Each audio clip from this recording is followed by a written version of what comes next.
मनोहारिणी योगिनी साधना और अनुभव। नमस्कार मित्रों, जय श्री महाकाल। आप सभी का स्वागत है शिव ज्ञान साधना चैनल में। देखिए, यह जो आज का अनुभव मैं आप सभी को बताने जा रहा हूँ, ये जिस साधक का अनुभव है, उस साधक ने माता दुर्गा के प्रत्यक्ष दर्शन प्राप्त किए हैं अपने जीवन काल में। और साथ ही साथ इस साधक ने नवारण मंत्र का 9 करोड़ की संख्या में जप किया हुआ है। और ये साधक हिमाचल के क्षेत्र के रहने वाले हैं। इस साधक के विषय में मैं आपको एक बात और बता दूं कि इस साधक ने मनोहारिणी योगिनी को पत्नी के रूप में सिद्ध किया हुआ है। और साथ ही साथ इनका एक दरबार भी लगता है हिमाचल क्षेत्र में। और उस दरबार में ये माता रानी को प्रत्यक्ष पालकी में बुलाते हैं। जो लोग हिमाचल के पालकी वाले सवारी के विषय में जानते होंगे, उन्हें ये बात अवश्य ही पता होगा कि एक पालकी होती है जिसमें देवी देवताओं को बुलाया जाता है। साधारण तौर पर बाकी जगहों पर तो लोगों के शरीर में देवता आते हैं, लेकिन हिमाचल में पालकियों में देवी देवताओं की सवारी आती है। और ये जो साधक हैं, ये प्रत्यक्ष सभी के सामने माता दुर्गा को पालकी में बुलाते हैं और माता रानी आते भी हैं। आइए मित्रों, इस साधक के अनुभव के विषय में जान लेते हैं। मित्रों, इस अनुभव को शुरू करने से पहले आप सभी को एक प्राचीन गुप्त रहस्य भी मैं आपको बताना चाहूँगा। देखिए, यह जो मनोहारिणी योगिनी है, इनका नाम असल में कुछ और है। आप कह सकते हैं कि लंबे समय के अंतराल के कारण और लोगों की बोलचाल की भाषा के कारण इस योगिनी का नाम बदल गया। इस योगिनी का असली नाम है मनोहरा योगिनी साधना।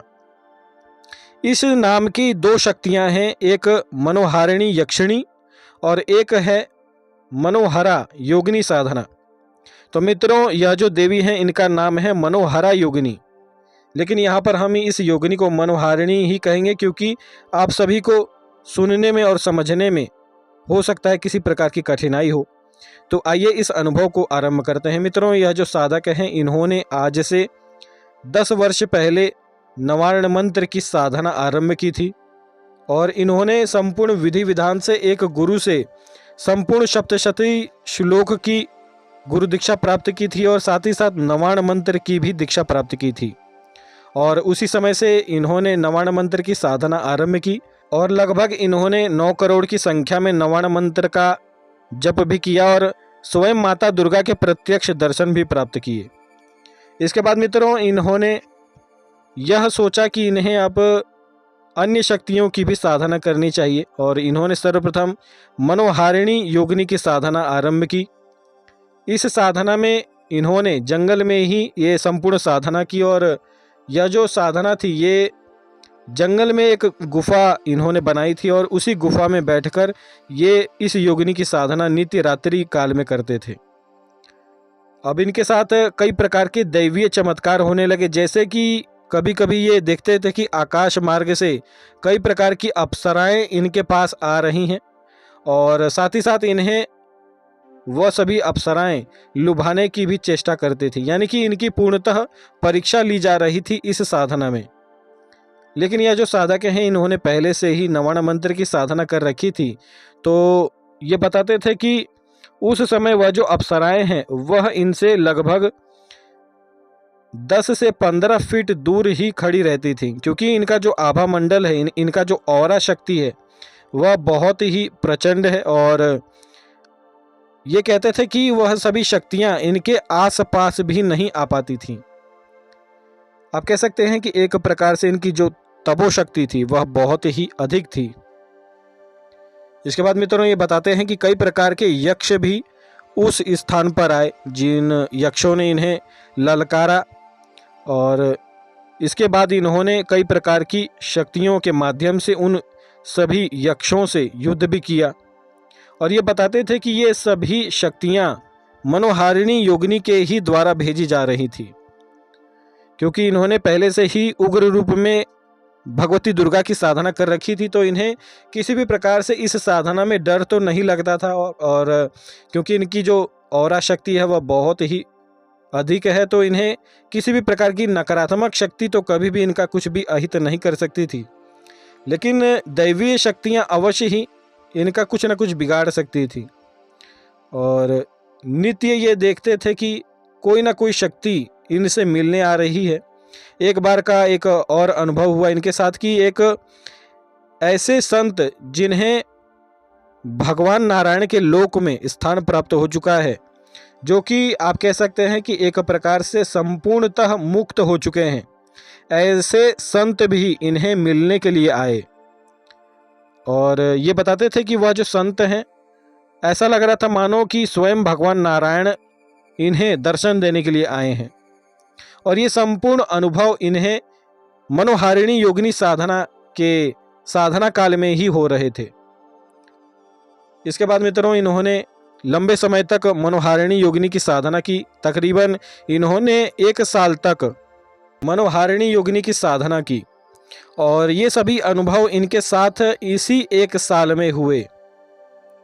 इसके बाद ये बताते हैं कि उस साल के अंत में एक देवी प्रत्यक्ष इनके सामने आई। ये बताते हैं कि ये उसी गुफा में बैठकर मनोहारिणी योगिनी के तांत्रिक मंत्र का जप कर रहे थे और तभी ये देखते हैं कि एक देवी, जो कि दिखने में तकरीबन 16 वर्ष की थी और संपूर्णतः 16 श्रृंगार युक्त वह देवी इनके तरफ आ रही थी और ये बता रहे थे कि उस देवी ने अपने शरीर पर श्रृंगार तो धारण करके रखा था, लेकिन उस देवी के शरीर पर किसी भी प्रकार से वस्त्र नहीं था। यानी कि वह जो देवी थी वह संपूर्णतः निर्वस्त्र होकर ही इनके सामने आई और ये बताते हैं कि वह जो योगिनी है वह सीधे आकर इनके गोद में बैठ गई और जो बैठने की मुद्रा है, ये बताते हैं कि जिस प्रकार से भैरवी साधना में जो भैरवी है वह जिस प्रकार से भैरव को पकड़कर बैठती है, उसी प्रकार से मनोहारिणी योगिनी ने इन्हें पकड़कर और वह जो योगिनी है वह इनके गोद में बैठ गई। ये बताते हैं कि इसके बाद इन्हें बहुत ही तीव्र काम उत्तेजना अपने शरीर में महसूस होने लगी, क्योंकि ये एक प्रकार से आप कह सकते हैं कि सन्यासी थे और ये ब्रह्मचारी भी थे। लेकिन जैसे ही योगिनी इनके गोद में बैठी, उसी समय इनके शरीर में बहुत ही तीव्र काम उत्तेजना उत्पन्न हो गई। ये बताते हैं कि उसी समय योगिनी ने इनके साथ संभोग भी किया और संभोग करने के बाद योगिनी ने इन्हें प्रणाम करके यह कहा कि हे स्वामी, आज से मैं आपकी पत्नी हूँ। और मैं एक बात आपको यह बताना चाहूँगा कि इन्होंने स्वयं से यह वचन नहीं कहा था कि आप मुझे पत्नी के रूप में सिद्ध हों। ये वचन स्वयं मनोहारिणी योगिनी के ही थे। इसके बाद इन्होंने स्वयं उस योगिनी से यह पूछा कि मुझे पत्नी की इच्छा तो नहीं है, लेकिन आपने स्वयं मुझे सामने से यह कहा है, आखिर इसका क्या कारण है। इसके बाद मित्रों, उस योगिनी ने इन्हें कहा कि देवी दुर्गा की यह इच्छा है कि मैं आपके साथ पत्नी के ही रूप में रहूं, क्योंकि आप एक सिद्ध साधक हैं, तो आप संपूर्ण जीवन मुझे ही अपनी पत्नी मानकर जी सकते हैं। इसके बाद उस योगिनी ने कहा कि यदि आप चाहें तो मैं आपके साथ स्थूल रूप में एक स्त्री का रूप धारण करके संपूर्ण जीवन रह सकती हूँ। लेकिन मित्रों, यह जो साधक हैं, जैसा कि मैंने आपको बताया कि ये सन्यासी हैं, इन्होंने उस योगिनी को कहा कि तुम सूक्ष्म रूप में ही मेरे साथ रहो और केवल मुझे ही दिखाई दो। इसके बाद मित्रों, इन्होंने उसी योगिनी से गंधर्व विवाह भी किया और इसके बाद यह जो साधक हैं, इन्होंने उस योगिनी को पत्नी के रूप में प्राप्त किया और ये आज भी उस योगिनी से कार्य लेते हैं। ये जब अकेले होते हैं तो वह योगिनी प्रत्यक्ष प्रकट होकर इनका कार्य भी करके देती है। यानी कि जैसे एक सामान्य महिला अपने पति के लिए खाना बनाती है या फिर किसी भी प्रकार से घर का कार्य करती है, उसी प्रकार से यह जो योगिनी है, ये जहाँ पर रहते हैं उसी स्थान पर वह योगिनी एक महिला के रूप में इनके साथ कार्य करती है। और मैं आपको बता दूं कि यह योगिनी केवल इन्हीं को दिखाई देती है।